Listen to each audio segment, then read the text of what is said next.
সবাইকে আমন্ত্রণ জানাচ্ছি।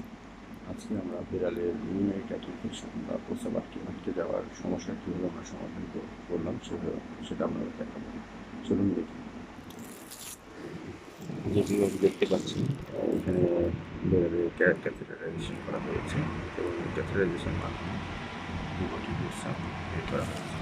এই যে বিড়ালটি দেখতে পাচ্ছি এটিকে অ্যানেস্থেসিয়া করে দেন ক্যাথেটারাইজেশন করেছে, করে প্রস্রাব বের করে দেওয়া হয়েছে।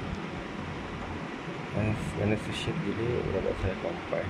অনেকে অ্যানেস্থেসিয়া না দিয়ে করে, কিন্তু সেটা আসলে প্রথমে অনেক কষ্টকর হয়ে যায়। তো হালকা ড্রাউজি করে নিলে এটা সুবিধা হয়।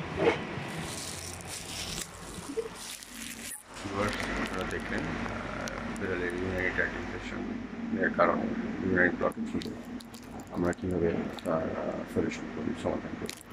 তো আপনাদের বিড়ালের যদি সিমিলার সমস্যা হয় সেক্ষেত্রে আমার সাথে যোগাযোগ করতে পারেন। আমাদের চ্যানেল ট্র্যাক্টর সাইডের রুটিন নামে আমাদের চ্যানেলের নিচে যে নাম্বার দেওয়া আছে সেই নাম্বারে সকাল 8টা থেকে রাত 8টার মধ্যে যে কোনো সময় ফোন দিয়ে চলে আসলে হবে। আমাদের ভিডিওটি পছন্দ হলে আমাদের চ্যানেলটি সাবস্ক্রাইব করবেন এবং বেল আইকনে ক্লিক করে আমাদের পাশে থাকবেন। ধন্যবাদ সবাইকে।